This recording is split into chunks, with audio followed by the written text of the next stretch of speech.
50시간 만에 석방된 이진숙 전 방송통신위원장 체포적부심 인용을 놓고 민주당은 국민 상식과 맞지 않는다고 반발을 했는데 국민의힘에선 국민 상식이 막은 거라고 맞받았습니다. 이재명 대통령 부부가 출연하는 예능 프로그램 방영은 하루 미뤄지긴 했는데요. 논란이 가라앉을까요? 전문가와 자세히 짚어보겠습니다. 정은혜 전 민주당 의원, 김기흥 국민의힘 미디어 대변인 나오셨습니다. 안녕하십니까? 안녕하세요. 반갑습니다. 일단 법원에서는 현 단계에서는 이 체포의 필요성이 유지되지 않는다. 인신구금은 신중해야 한다고 봤습니다. 그런데 그러면서도 체포의 적법성 자체를 부정하긴 어렵다 이렇게 얘기를 했거든요. 이건 어떻게 해석을 하십니까? 그러니까 우선적으로 체포의 적법성 자체를 부정하기 어렵다 이 말을 한 건 뭐냐면 판사가 며칠 전에 있던 판사의 어떤 영장 발부에 대해서 이게 문제다 대놓고 말하기는 좀 그런 것 같습니다. 그래서 일종에서 해볼 땐 정무적으로 립 서비스를 했다고 보고 있고. 대변인님의 해석이시죠? 맞습니다. 저의 해석이고 네. 무엇보다도 중요한 건 뭐냐면요. 어제 어떤 입장 중에서 그 부분입니다. 이제 표현의 자유가 기본권이잖아요. 그런데 이것을 제한하는 데 있어서는 굉장히 신중해야 된다. 특히 인신 구속에 대해서는 신중할 필요가 있다는 게 명시적으로 나왔습니다. 그리고 무엇보다도 피의 사실의 범죄 성립 여부에 관련해 다툼의 여지가 상당하다고 얘기했습니다. 네. 그건 뭐냐? 경찰이 사실상 혐의 입증에 실패했다는 얘기거든요. 그렇기 때문에 법원에서는 법원이 체포영장을 발부했지만 그거에 대해서 그게 부적절했다. 그렇게 얘기를 하는 건데 제가 앞서 말씀드린 것처럼 판사가 며칠 전에 판사의 어떤 결정에 대해서 말하기는 좀 그런 부분이 없지 않아 있기 때문에 체포의 적법성 자체를 부정하기는 어렵다. 이례적으로 이런 얘기를 한 것 같습니다. 네, 경찰에서는 말씀하신 것처럼 법원이 수사의 필요성과 체포의 적법성은 인정을 했다. 그런데 이 체포의 계속성이 인정되지 않아서 석방을 결정한 걸로 알고 있다. 이런 입장을 냈습니다. 체포의 적법성과 계속성은 다르다고 보고 있는 건데 이 수사를 계속하겠다는 의지로 읽어야 될까요? 네, 일단은 그 적법성이라는 것은 우리가 정말 그 절차적으로 정당했는가, 그 수사를 하기 위해서 그 체포를 했던 게 적상했는가에 대한 문제고요. 네. 계속성이라는 거는 이제 어떻게 보면 계속적으로 이제 우리가 그 필요성이라는 부분이라고 볼 수 있습니다. 근데 저는 필요성이 있다라고 봤다라고 보여지는데요. 사실은 그 적법성을 부정할 수 없다라고 하면서 했던 얘기가 뭐냐면 그 이진숙 위원장이 출석 요구에 수차례 응하지 않았고 공소시효가 다가와 사안의 시급성이 있었다는 얘기가 있었습니다. 그렇다면 체포의 적법성이 있었다는 얘기죠. 그리고 지금 대변인께서 말씀하신 것은 뭐 립서비스다 뭐 이렇게 얘기를 하셨는데 네. 사실은 뭐 립서비스로 이런 판결을 뭐 내리지는 않습니다. 법원에서 얘기한 것은 무엇이냐? 체포를 했을 때에 정당한 절차가 있었느냐 없었느냐라는 거죠. 영장이 그 법원에서 제대로 발부되었는지 그리고 범죄에 정당한 그 합당한 사유가 있었는지 이런 것들을 그 도주의 우려나 이런 것들을 봤던 건데 실제로 그 계속적으로 체포를 하느냐에 따라서는 이진숙 위원장이 향후 조사에 성실히 출석할 것을 약속했다고 합니다. 예. 그렇다면 앞으로는 출석을 할 것임을 약속을 했기 때문에 뭐 도주의 우려라든지 증거인멸 이런 것들을 이제는 배제하고 구속에서 풀어줬다라고 생각하시면 좋을 것 같습니다. 네, 뭐 타당성과 적법성, 이 체포의 적법성은 인정이 됐지만 그럼에도 불구하고 인신구금의 신중함이 필요하기 때문에 법원에서는 체포 적부심을 인용하기로 했습니다. 이 결정이 나니까 경찰서 유치장에서 대기하던 이 전 위원장은 곧바로 나왔습니다. 이 전 위원장 석방되면서도 이재명 정부를 겨냥해서 공세 수위를 높였습니다. 들어보시죠. 이렇게 경찰의 사실상 폭력적인 행태를 접하고 보니까 일반 시민들은 과연 어떨까 그런 생각이 들고요. 이재명 주권국가, 대통령 주권국가에서는 대통령의 뜻에 대통령 비위를 거슬리면 당신들도 법정에, 구치소에 또 유치장에 갈 수 있다. 그런 상징 함의가 네, 들으신 것처럼 이 전 위원장은 경찰의 폭력적 행태가 일반 시민들에겐 과연 어떻겠냐라고 했고요. 또 오늘 이 전 위원장 측 변호인은 공소시효 임박에 따라 조사가 긴급히 필요했다라는 수사기관의 주장은 엉터리라고 했거든요. 어떻게 들으셨나요? 우선적으로 이제 출석을 조율할 때 경찰 측과 그다음에 변호인 측과 얘기를 하지 않겠습니까? 예. 그렇다면 일정을 빡빡하게 한다고 했을 때 공소시효가 6개월뿐이 남아있지 않기 때문에 빨리 해야 된다. 그런 얘기를 경찰이 당연히 이진숙 전 위원장의 변호인 측에 했었어야죠. 네. 그런데 그런 얘기가 없었다는 겁니다. 그렇다면 결국은 경찰은 뻔히 이 부분에 알고 있으면서 본인들은 체포를 하기 위한 어떤 명분을 받기 위해서 소환 날짜를 계속 일방적으로 통보하고 그걸 근거로 해서 어떻게 보면 영장을 청구하겠다는 거예요. 영장을 신청해서 결국 그걸 발부받겠다는 그런 의도가 있지 않느냐 그런 부분인 것 같고요. 무엇보다도 저 이 문제의 가장 핵심적인 건 뭐냐면 이준숙 전 위원장이 방통위원장 그때는 탄핵된 시점이었죠. 네. 예. 그렇기 때문에 본인이 어떤 불합리하고 민주당이 수십 번에 이르는 탄핵으로 인해서 국가기관이 무력화되고 본인이 일을 할 수 없는 상황에 대해서 민주당과 이재명 대표 관련해서 상상하는 것 모든 것들을 할 수 있다. 이렇게 비판을 할 수 있다고 봅니다. 공무원의 어떤 중립 의무를 위반했다고 감사원에서 그 부분에 대해서 살펴봤는데 주의만 나오지 않았습니까? 징계도 아니고요. 수사 의뢰도 아닙니다. 그렇지만 이거는 경찰이 이 문제를 크게 만들어가지고 결국은 체포까지 했다는 거죠. 본인을 탄핵시키고 탄핵에서 기각돼서 살아왔는데 이번엔 또 이준숙을 끌어내리고자 조직 자체를 아예 없애버리는 정부 조직 개편안을 냈고요. 또 급기야 하루 만에 면직이 된 다음 날 결국은 경찰의 수갑에 채워져서 체포되는 이 상황. 저는 사실 이 상황을 듣고서 이준숙 전 방통위원장이 제가 모르는 큰 나쁜 일을 저질렀나? 그런 생각을 했습니다. 그런데 알고 보니까 유튜브에서 한 말하고 자기가 페이스북에 쓴 말 아닙니까? 이거는 증거를 인멸할 수도 없고 이분이 도주할 우려가 있는 것도 아닌데도 불구하고 이렇게 인신 구속을 했다는 건 일종의 이재명 대통령에 대해서 그리고 민주당 에 대해서 쓴소리하거나 비판을 하게 되면 누구나 이런 꼴을 당할 수 있다는 본보기 아닌가 싶습니다. 이러다 보니 민주당에서 이진숙 전 위원장의 체급을 높여줬다라는 지적까지 나오고 있고 여야에서도 이 석방을 놓고 해석이 팽팽하게 맞서고 있습니다. 공방도 격화되고 있다고 합니다. 보고 오시죠. 이번 사건은 명백히 김현지 비서관 의혹을 덮기 위한 기획수사이며 정치적 견해가 다른 사람에 대한 본보기 핍박입니다. 감사원조차 주의 조치로 끝낸 사안을 경찰이 형사처벌로 몰고 간 것은 권력 남용의 극치이며 경찰의 무소불위 행태입니다. 네, 들으신 것처럼 국민의힘에서는 법적 책임을 묻겠다고 했고요. 반면에 민주당에서는 이번 체포적부심 인용 결정이 국민 상식과 또 법적 원칙에 부합하지 않는다면서 이래서 국민들이 사법개혁을 부르짖는다라고 했습니다.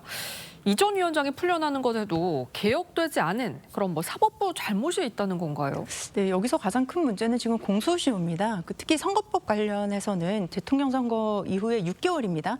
그렇다면 12월 3일인데 지금 기간이 얼마 남지 않았죠. 네. 그렇다면 지금 빨리 구속해서 그 모든 증거를 모으고 증언을 받고 수사를 진행을 해야 하는데 이 짧은 시간 안에 이 수사가 어렵다는 것입니다. 그렇다면 이 수사가 공소시효가 지나버리면 어떻게 할 것입니까? 재판부는 법원은 어떻게 이걸 판단을 할 겁니까? 이 부분에 대해서 만인이 법 앞에 평등한 것은 맞습니다. 그럼에도 불구하고 이러한 사건의 시급성 이런 것들을 제대로 법원이 판단하지 못했다는 건데요. 유튜브의 발언이다 이렇게 말씀을 하셨지만 실제로 그가 했던 발언들을 보니 스스로를 보수의 여전사 이런 식으로 얘기를 했고요. 좌파 집단, 다수의 독재자, 그리고 현 정권에 대해서 굉장히 많은 비판을 했더라고요. 근데 아무리 그 직무가 정지가 됐다 하더라도 고위공직자입니다.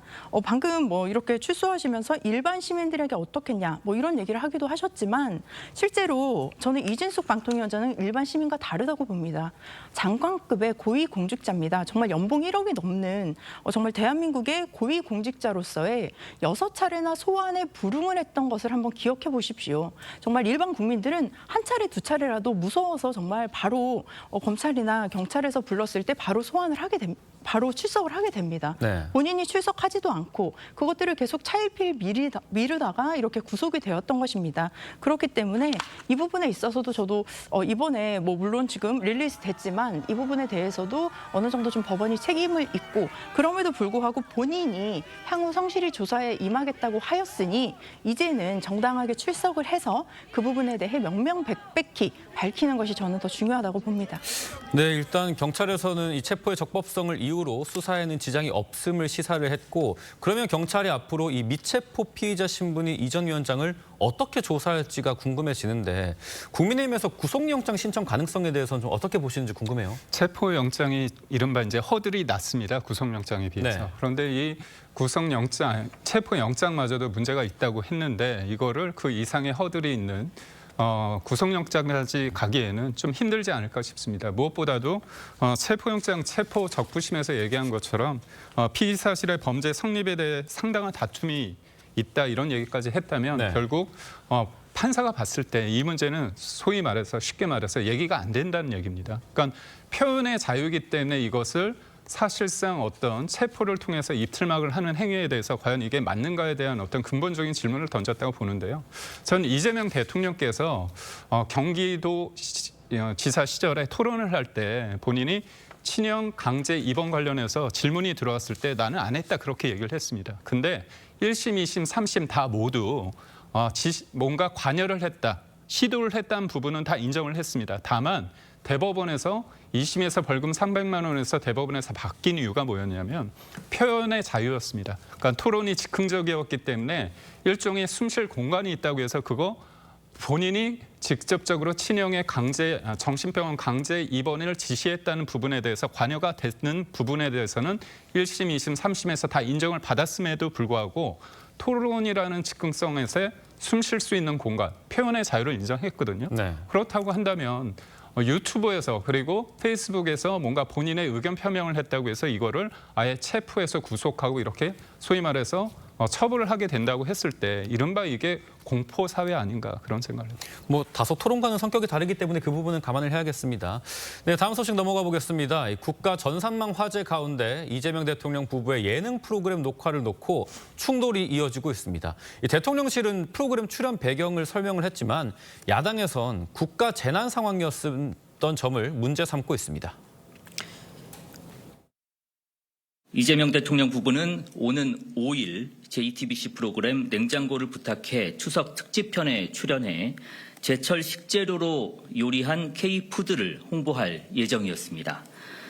그러나 국가공무원의 사망으로 전 부처가 추모의 시간을 가지고 있는 점을 감안해 JTBC 측에 방영 연기를 요청하게 되었습니다.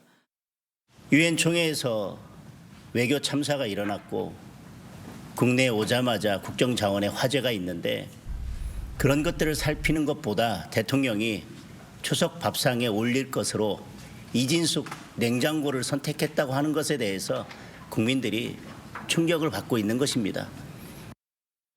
네, 대통령실은 촬영 날인 지난달 28일 일정에 대해 이렇게 설명을 하고 있습니다.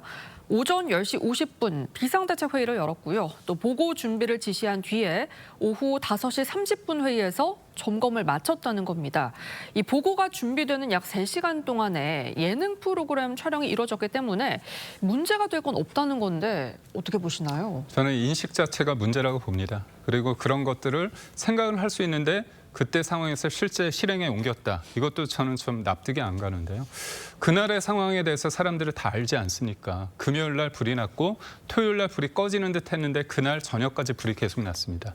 근데 참 재미있는 게 대통령실에서 27일 토요일 날 대통령께서 뭘 하고 있는지에 대한 언급은 전혀 없습니다. 28일 오전에 뭔가 자체적으로 회의를 하고 예능 찍고 와서 다시 크게 회의를 했다는 겁니다. 그렇다면 저는 그거죠. 저도 대통령실에 있었고 예전에 대통령이 예능을 할 때 저도 봤지만 단순히 현장에 가가지고 그것만 찍는 게 아닙니다. 네. 그 전에 어떻게 할지 조율을 해야 됩니다. 그러면 미국에 갔다 오셔가지고 오자마자 27일 토요일 날 어떤 일을 하셨을까요? 저는 그렇고 제가 만약에 대통령이라면 양해를 구해서 이건 적절하지 못하다 해야 되는 게 반드시 맞고요. 그리고 참모들도 그래야 된다고 얘기를 해야 되는데 문제는 그거를 찍었다는 거고요. 그리고 또 이게 그 이후에 어떤 상황이 있었습니까? 다른 것도 아니고 화재 담당하는 그 공무원이 안타까운 선택을 했습니다. 근데 그분이 숨졌는데도 불구하고 이거 온에어 되는 건 문제 없다? 이거 한번 제가 또 놀랄 만한 상황 아닙니까? 그렇기 때문에 이거는 뭐 연기할 일이 아니고요. 하루 연기한다고 하는데 그게 무슨 의미입니까? 그러니까 제가 볼 때는 이거는 방송되면 안 된다고. 저는 방송되면요.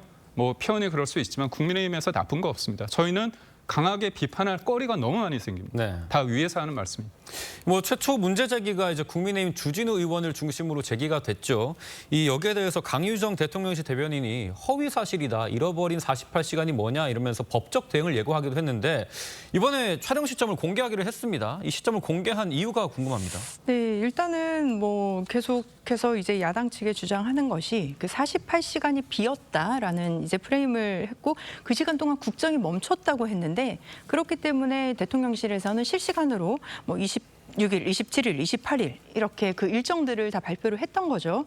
근데 저는 조금 다르게 생각합니다. 물론 지금 그 화재로 인해서 갑작스러운 화재로 인해서 피해를 입고 또 그러신 분들에게는 너무나 깊은 또 위로의 말씀을 먼저 전달해 드립니다. 그럼에도 불구하고 이 방송 같은 경우는 대변인님께서 말씀하신 대로 사실 뭐 하루아침에 준비할 수 있는 게 아닙니다. 아마도 이런 방송은 몇 달 전부터 기획이 되어 있었겠죠. 그래서 준비하시는 방송 관계자분들 그리고 특히 이 방송 같은 경우는 이제 식자재라든지 K푸드 그리고 농민, 소상공인분들이 함께 참여를 했다고 합니다. 네. 그러면 그 굉장히 기대를 하면서 준비를 하셨던 오랜 시간 그 농민분들 또 소상공인분들도 계실 텐데 그분들에게도 어느 정도 이렇게 또 도움이 될 수 있는 방송이라고 생각을 합니다. 그리고 우리가 또 에이펙을 앞두고 있지 않습니까? 그렇습니다. 제가 최근에 또 에이펙 광고를 봤는데요. 그 안에서 또 그 대통령께서 또 그 항공기 유도원으로 이렇게 네네. 또 역할을 하기도 하셨는데 대한민국이 그 잠깐 그 몇 초 나오는 그 대통령의 그 모습을 보면서 세계의 조정자, 중재자 역할을 하겠다는 그 강력한 메시지를 전달했다고 저는 봅니다. 그렇다면 이번 방송도 우리가 예능이라고 해서 어떤 편견이 있는 것이 아니라 이 방송을 통해서 추석 밥상 그리고 대한민국의 K푸드를 전 세계에 지금 또 K푸드에 대한 관심이 또 높지 않습니까? 네. 이 관심이 높을 때에 이 방송을 대한민국 국민분들뿐만 아니라 전 세계의 많은 분들이 또 보실 수 있게 되고 에이펙과 함께 또 많은 분들이 관심을 가질 거라고 보여집니다. 그렇기 때문에 아마도 대통령께서 이렇게 굉장히 시간을 쪼개서 많이 사용을 하시는 것 같아요. 그래서 분명히 국가의 위기 상황에 해야 할 회의들 그런 것들 점검해야 할 것들을 다 모두 다 하고 나서 했던 것이기 때문에 이 부분에 대해서 또 설명을 드리고 싶습니다. 네. 네, 이런 가운데 강훈식 대통령 비서실장이 한 유튜브 방송에 출연해서 최근 인사이동한 김현재 부속실장과 김남준 대변인에 대해 지난달 초부터 인사를 준비하고 있었다면서 이번 인사는 국감과는 무관하다고 강조를 했는데요. 직접 들어보시죠. 사실 제가 한 달 전에 인사수석을 임명하겠다고 발표하는 시점에서 제가 백브리핑에서 자연스러운 개편과 인사이동은 있을 거다 이렇게 제가 이야기를 합니다. 근데 그때 사실은 저희는 이미 준비하고 있었습니다. 김현지는 굉장히 성실하고 직원이 거침없이 합니다. 이제 저도 같이 일하면서 이렇게 지켜보면 김현지 비서관은 할 말을 다 하는구나. 그리고 정말 약간 좀 거침없이 하는구나. 자, 대변인, 국민의힘에서는 이 김현지 실장 국감 출석 막으려고 인사낸 거다라고 계속 비판을 하셨는데 네. 실장 말씀은 다릅니다. 제가 볼 때 그 강훈식 비서실장께서 이런 말씀을 하셨는데 그거 국민은 어느 분이 믿을지 모르겠습니다. 제가 볼 때 좀 아쉽고요. 강훈식 비서실장은 이재명 대통령의 비서실장이지 김현지 실장의 대변인이 아닙니다. 여기 와가지고 무슨 얘기를 합니까? 굉장히 성실하고 직원을 거침없이 한다? 이 얘기를 왜 본인이 합니까? 저도 강훈식 비서실장을 개인적으로 잘 알지만 이거는 본인이 나와가지고 국민들이 이것저것 야당에서 질문을 했을 때 답변했을 때 참 거침없구나, 소신이 있구나, 능력이 있구나 그런 생각을 하게끔 만들어야 되는 거잖아요. 아니 정청래 대표께서 그 대법원장이 뭐라고 그런 말씀하셨잖아요. 진짜 저는 납득이 안 되는 거야. 신비주의 아닙니까? 대권 후보로 키우려는 겁니까? 저는 이해가 안 되고요. 의혹 제기라고 자꾸 문제 제기를 하시는데요. 의혹 제기를 하게끔 판을 이렇게 벌려놓고 있는 상태에서 저희가 질문을 드릴 수밖에 없고 어떻게 대통령실에서 일하는 1급 공무원이 고향이 어딘지도 모르고 학교가 어딘지도 모르고 그리고 또 나이도 어디인지 모르고 이런 것들에 대해서 개인적으로 알아야죠. 왜 그러냐. 어떤 의사 결정을 하는 데 있어서 본인의 지형과 학연을 통해서 그게 영향력을 행사할 수 있기 때문에요. 그런 것들을 우리는 봐야 되는 겁니다. 기본적인 어떤 정보는 확실히 공개해야 되는 거 아닙니까? 의원님. 네, 일단은 뭐 김현지 실장 같은 경우는 저도 한 3년 전에 대선 때 함께 일을 하면서 지켜본 바가 있습니다. 그래서 저 같은 경우는 정당에서 오래 생활했기 때문에 정당 내에서 뵀던 분이 아니어서 이렇게 좀 한번 뵀더니 굉장히 좀 성실하시고 일도 굉장히 좀 꼼꼼하게 하시는 것 같더라고요. 그런가요? 좀 약간 눈빛 자체가 굉장히 네. 좀 치밀하게 꼼꼼하게 하시는 것 같고 직원도 좀 정말 서슴없이 하시는 분인 것 같았습니다. 그런 게 있었고요. 실제로 지금 90년대 말부터 성남에서 시민운동을 했다고 알려져 있고요. 네. 그리고 현장 그리고 정책형으로 실무에서 어떻게 보면 보좌형으로 일을 하셨다고 알고 있습니다. 그렇기 때문에 뭐 이분의 업무 능력이나 이런 것들에 대해서는 저는 의심할 여지가 없다고 보여지고요. 그리고 뭐 비선 실세라고 하는데 사실 비선 실세 아니죠. 직책이 있고요. 공무원입니다. 그 공무원으로서 맡아진 역할을 하는 것이고 뭐 청문회에 나오라고 한다면 뭐 우상호 실장 같은 경우도 나오겠다. 뭐 말씀을 하셨기 때문에 뭐 본인이 지금 안 나오겠다고 하지도 않은 상태 아닙니까? 그렇다면 뭐 청문회에 뭐 여야가 합의된다면 또 나갈 수도 있고요. 국감에 출석을 할 수도 있고요. 오히려 저는 약간 아쉬운 부분이 뭐 학력이라든지 이런 부분을 문제 삼는 것이 저는 좀 문제인 것 같습니다. 사실 사람이 일은 하는데 학력이 뭐가 중요하겠습니까? 능력이 중요하고 그 사람이 얼마나 성실하고 공직자의 마인드를 가졌는지 그것이 저는 더 중요하다고 봅니다. 네, 운영위의 민주당의 다수인 상황에 증인 채택이 될지는 좀 지켜봐야겠습니다. 지금까지 정치권 쟁점 짚어봤습니다. 두 분 말씀은 여기까지 듣겠습니다. 감사합니다. 감사합니다. 고맙습니다.